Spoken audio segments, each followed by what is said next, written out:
La luz mortecina de la Sevilla del siglo XVII se filtraba por los vitrales sucios de la taberna El Estribo Roto, tiñendo el aire denso de humo y vino con un matiz ocre. Don Fernando de Ulloa, alto, de porte casi idéntico al del famoso o infame Don Juan Tenorio, apuraba su copa de Jerez con una lentitud premeditada. Sus ojos, del mismo azul helado que los de su primo, no miraban a las mozas, ni a los tahúres. Miraban la pared, pero en realidad, miraban a la sombra que lo seguía desde la cuna, el nombre de Tenorio. ¿Otro trago, caballero?, le preguntó el tabernero, un hombre rechoncho con un bigote tan espeso como su carácter. Fernando asintió, sin hablar. Había aprendido que el silencio era su mejor escudo. Decir su nombre completo era invocar el espíritu de la capa y la espada, la fama de libertino y el aroma a azufre que su primo había esparcido por toda la península. «Soy Fernando de Ulloa», murmuraba cuando no tenía más remedio, omitiendo el Tenorio que su madre le había suplicado que borrara. Esa noche, sin embargo, el destino no sería tan benévolo como para permitirle el anonimato. En la mesa contigua, dos jóvenes de bigotes finos y espadas más grandes que su valentía cuchicheaban sobre la última hazaña. Dicen que se ha escondido en Italia, el muy cobarde. Pero, ¡ay!, la pobre doña Inés. Silencio, Lorenzo. No pronuncies ese nombre tan alto. Aún queda gente en Sevilla que lo idolatra o lo teme. Fernando sintió la punzada habitual, una mezcla de resentimiento y una extraña, inconfesable, admiración. Él no era Don Juan. Él era el estudioso, el soñador, el que prefería la biblioteca de su tío al burdel de la calle Sierpes. Pero la sangre llama, y la noche, a veces, también. De pronto, un tumulto en la entrada. Un hombre anciano, vestido con ropas ricas pero algo desaliñadas, irrumpió con el rostro pálido y desencajado. «Buscamos a un Tenorio. A cualquier Tenorio. Ha de haber justicia», gritó, señalando a la concurrencia con un dedo tembloroso. Todos se encogieron, buscando las sombras. Pero el ojo del anciano se posó, como un halcón sobre su presa, en el único hombre que compartía el porte, la arrogancia y la altura del legendario burlador. El anciano se acercó tambaleándose a la mesa de Fernando. «Tú, hijo del diablo, primo del demonio», siseó, arrojando una carta arrugada y sellada sobre el pecho de Fernando. «Mi hija, mi pobre hija, la prometiste el cielo y le diste el fango. Mañana al amanecer, en el puente de Triana. Si tienes honor, allí nos veremos». El anciano, don Diego de Montalvo, no esperó respuesta. Salió de la taberna tan rápido como había entrado, dejando tras de sí un silencio absoluto. Fernando no desdobló la carta. Sabía lo que diría: juramentos de amor eterno, promesas vacías, la misma retórica florida que había aprendido a despreciar. Solo había un problema: él nunca había conocido a la hija de don Diego de Montalvo. Se levantó, y el peso de la capa le pareció el peso de una reputación que no era suya. Miró la carta, la giró, y vio una caligrafía inconfundiblemente audaz y rápida. La letra de don Juan. Don Fernando de Ulloa no había venido a Sevilla a buscar problemas, sino a resolverlos. Había venido a reclamar una pequeña herencia de su tío, el comendador, y a mantenerse lejos de los ecos de la tragedia. Ahora, con una cita de honor en el puente al amanecer, y una deuda de su primo sobre sus hombros, su vida de estudio y retiro se había desvanecido. Sacó su espada, sintiendo el frío acero en la palma. No era tan ducho como don Juan, pero no era un cobarde. «Tabernero», llamó con una voz que, por primera vez, sonó con la autoridad de un Tenorio. «Trae mi mejor caballo. Esta noche, Sevilla me va a conocer, no por quién soy, sino por quién no soy». La luna sevillana reinaba alta, redonda y vigilante, como si quisiera presenciar en primera fila la tragedia que comenzaba a tomar forma. Don Fernando de Ulloa salió del estribo roto envuelto en su capa, cuyos pliegues oscuros parecían absorber la luz de los faroles. Las conversaciones en la taberna renacieron apenas se cerró la puerta tras él, pero ninguna recuperó la ligereza de antes. Un Tenorio había recibido un desafío. Y eso, en Sevilla, era siempre presagio de sangre. El caballo y un alazán nervioso pero fiel resopló impaciente al verlo. Fernando acarició su crin, intentando calmar más sus propios pensamientos que al animal. No sabía montar con la soltura arrogante de su primo, pero tampoco hacía el ridículo. Subió sin dificultad y espoleó suavemente, dejando atrás la taberna y adentrándose en las callejuelas húmedas que olían a azahar marchito y secretos viejos. ¿La hija de don Diego de Montalvo? ¿Qué habría hecho esta vez el infausto don Juan?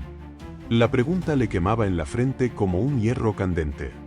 Mientras avanzaba, las sombras de los balcones parecían inclinarse para observarlo, como si la propia ciudad reconociera en su figura la silueta peligrosa de otro hombre. Uno que ya no estaba, pero cuya fama cabalgaba aún más rápido que cualquier corcel. En la calle Sierpes, el bullicio de las tabernas nocturnas menguaba al paso del caballero. Algunas mujeres lo miraban con curiosidad, otras con desconfianza. Una joven de mantilla negra, se persignó discretamente. Tenorio, susurró con un hilo de voz que él no debía haber oído, pero que le llegó, claro como una sentencia. Fernando apretó los labios. No quiso corregirla. No habría servido de nada. A mitad del camino, dos figuras surgieron del rincón de un portal. Vestían ropas oscuras y llevaban embozos altos, pero el tintineo de las espadas delataba sus intenciones. «Caballero», dijo el más alto, adelantándose. «¿Sois vos quien ha ofendido el honor de la casa de Montalvo?» Fernando detuvo al alazán con un leve tirón. «Soy Fernando de Ulloa», respondió, sin añadir más. El hombre rió con sorna. «Nombre discreto para quien lleva la estampa del diablo Tenorio. No os hagáis el inocente, señor. El viejo don Diego nos ha pagado para advertiros, si no acudís mañana al puente, habrá quien vaya a buscaros esta misma noche». El segundo de los matones escupió al suelo, dejando claro que preferirían la solución rápida. Fernando sintió la ira subirle por el pecho, una ira que no le pertenecía, o quizás sí, un fuego heredado de su sangre. Desenvainó con un movimiento limpio, sin florituras, y el brillo del acero iluminó brevemente la pared de piedra. «Decidle a don Diego que un Ulloa cumple con su palabra», dijo, clavando la mirada en ambos.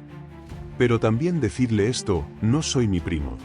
Y si me buscan antes del amanecer, encontrarán más de lo que esperan». Los dos hombres vacilaron. No era la amenaza. Era la voz. Durante un segundo, muy breve pero muy claro, aquella voz no perteneció a Fernando. Era la sombra de don Juan hablando desde la memoria de Sevilla. El más alto inclinó la cabeza, sorprendido. «Sea, entonces. Pero ide con cuidado, señor Ulloa. Hay quienes no perdonan ni los parecidos». Cuando se marcharon, Fernando sintió como el sudor frío le recorría la espalda. No sabía si había convencido a los rufianes o si acababa de sellar su propia tumba. Siguió su camino hacia la casa del comendador, su tío, donde pensaba pasar la noche antes del duelo. Pero a cada paso, la ciudad parecía murmurar un nombre que no era el suyo. «Tenorio. Tenorio. Tenorio». En la última esquina antes de llegar, vio un bulto apoyado contra la pared, una figura encapuchada, quieta como una estatua.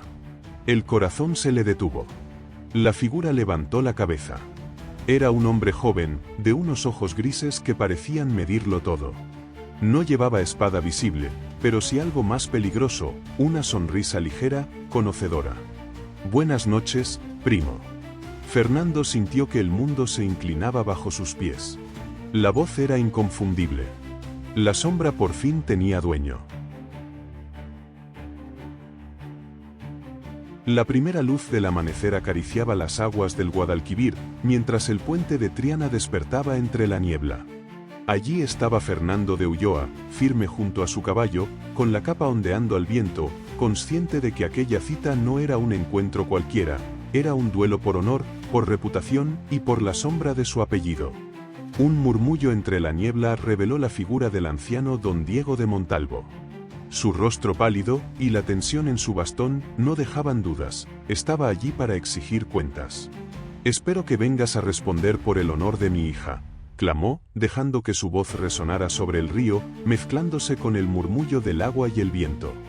Desde la sombra emergió don Juan Tenorio, envuelto en su capa negra, sonrisa burlona y mirada retadora. «Parece que la fama me precede, primo», dijo, con un tono provocador y un brillo de desafío en los ojos.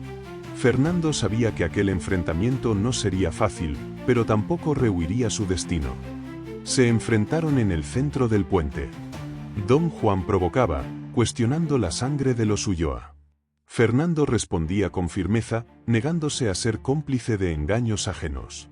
La ciudad dormía a su alrededor, mientras el río reflejaba la tensión entre los primos, como un espejo que duplicaba el peligro. Cada movimiento era medido, cada respiración un cálculo. Finalmente, el acero se encontró. La espada de Fernando chocó con la de Don Juan, chispeando bajo los primeros rayos del sol. El sonido del metal resonaba, mezclándose con el viento y el agua. La experiencia de Don Juan contrastaba con la juventud y el coraje de Fernando. No era solo fuerza, era inteligencia, estrategia y sangre fría. Cada golpe llevaba consigo el peso del honor familiar. Ambos retrocedieron un instante, evaluando al contrario. El viento levantaba sus capas, los reflejos del sol en el agua convertían el puente en un escenario dramático y vibrante. Fernando respiraba hondo, consciente de que aquel duelo determinaría no solo su honor, sino el peso de su apellido y la leyenda que lo perseguía. Con las espadas firmemente agarradas y las miradas clavadas, los primos se prepararon para continuar. La niebla y los rayos de sol envolvían la escena, mientras el río parecía contener la respiración. En aquel instante, el duelo por la reputación, la sangre y la justicia comenzaba de verdad, y cada latido de sus corazones marcaba el ritmo de la batalla que estaba por desatarse. La tensión sobre el puente de Triana era palpable. Fernando de Ulloa y Don Juan Tenorio se enfrentaban nuevamente, con las espadas alzadas, cada movimiento calculado con precisión. La niebla matinal y los primeros rayos de sol dibujaban reflejos sobre el río, como si la ciudad misma contemplara el duelo. Fernando observaba con concentración los movimientos de su primo. Cada respiración, cada desplazamiento de pies y manos, estaba cuidadosamente medido. Sus ojos brillaban con determinación, sabiendo que la victoria requeriría tanto inteligencia como valor. Don Juan avanzó con rapidez, descendiendo su espada en un golpe calculado.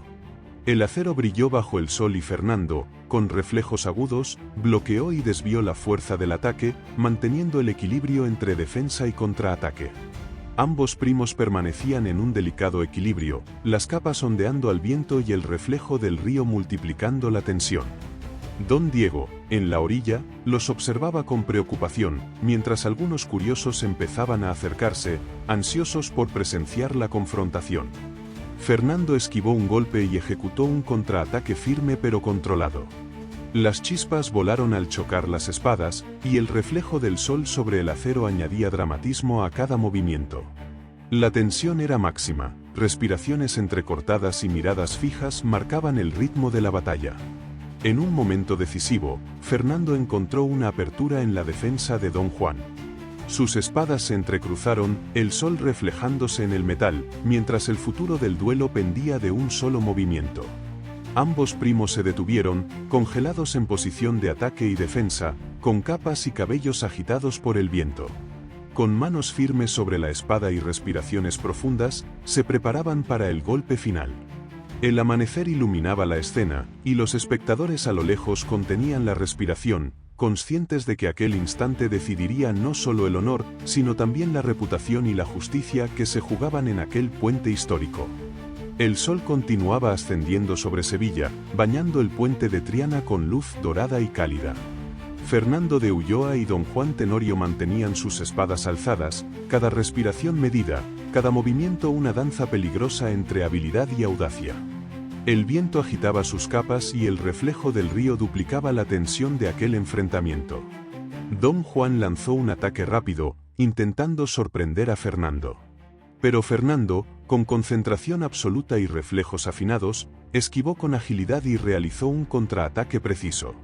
Las chispas volaron al chocar el acero, y el sonido metálico se mezcló con el murmullo del agua y el viento matinal. El duelo continuaba, feroz y elegante a la vez. Cada golpe llevaba consigo la historia y la reputación de sus familias. Fernando evaluaba cuidadosamente cada movimiento de su primo, buscando la oportunidad perfecta. Don Juan, confiado y experimentado, sonreía mientras atacaba con rapidez y precisión. En un instante de tensión máxima, Fernando encontró un pequeño resquicio en la defensa de Don Juan. Movió su espada con decisión, presionando a su adversario, quien retrocedió ligeramente, sorprendido por la determinación de su primo. La batalla estaba lejos de terminar, pero aquel momento marcaba un cambio. Fernando comenzaba a tomar la iniciativa. Ambos combatientes retrocedieron un paso, respirando con dificultad, evaluando la situación. La niebla del amanecer se mezclaba con los rayos de sol, iluminando el puente y a los espectadores que los observaban desde la orilla, conteniendo la respiración. Cada instante parecía eterno, y la tensión crecía con cada latido del corazón de los protagonistas. Con las espadas firmemente sujetas y la mirada fija, Fernando y Don Juan se preparaban para continuar el enfrentamiento. La batalla, cargada de honor, valentía y reputación, estaba lejos de terminar. Cada golpe, cada esquiva, cada respiración definía no solo la victoria, sino también la leyenda que acompañaría a ambos primos por generaciones. La batalla sobre el puente de Triana alcanzaba su clímax. Fernando de Ulloa y Don Juan Tenorio, con espadas entrechocando y capas ondeando al viento, se enfrentaban con una intensidad que parecía detener el tiempo. Cada golpe era medido, cada esquiva calculada, el honor y la reputación de ambos estaban en juego, y la historia de sus familias se reflejaba en cada movimiento. Don Juan atacó con rapidez, intentando romper la defensa de Fernando, pero su primo se mantuvo firme, desviando cada golpe con agilidad y precisión. La luz del sol se reflejaba en las hojas de acero, creando destellos que iluminaban la tensión en sus rostros y el peligro latente en cada gesto. Fernando, con sangre fría y determinación, buscaba un ángulo para tomar ventaja. Finalmente, encontró una apertura y ejecutó un golpe decisivo. Don Juan retrocedió, sorprendido por la habilidad y astucia de su primo. La balanza del duelo parecía inclinarse, aunque la victoria aún no estaba asegurada. Ambos combatientes tomaron un instante para evaluar la situación, respirando con dificultad. La niebla matinal se mezclaba con el resplandor del amanecer, iluminando la escena con dramatismo. Los curiosos a lo lejos contenían la respiración, conscientes de que presenciaban un enfrentamiento que quedaría en la memoria de Sevilla. Con renovada determinación, Fernando avanzó, espada firme, mirada intensa, preparado para el siguiente intercambio.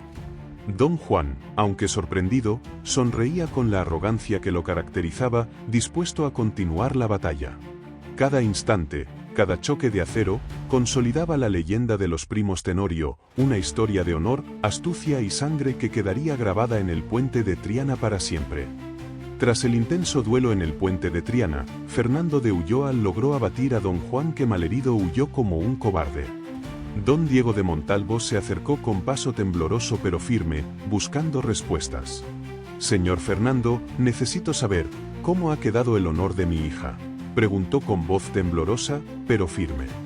Fernando lo miró, comprendiendo la gravedad de la pregunta, y respondió con serenidad: «Don Diego, ningún agravio ha sido infligido.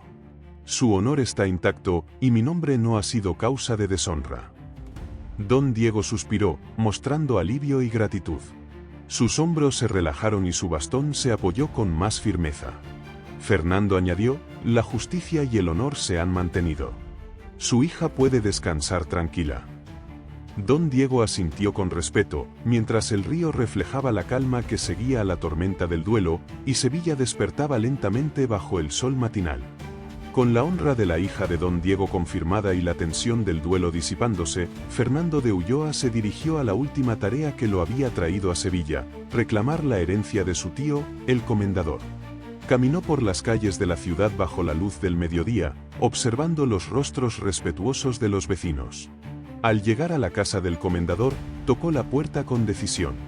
Se encontró con el administrador, revisó documentos antiguos y sellos oficiales, asegurándose de que la herencia quedara confirmada. Con expresión satisfecha, Fernando guardó los documentos, consciente de la responsabilidad que ahora tenía. Finalmente, montó su caballo y partió, dejando atrás Sevilla, la justicia restaurada y el honor intacto.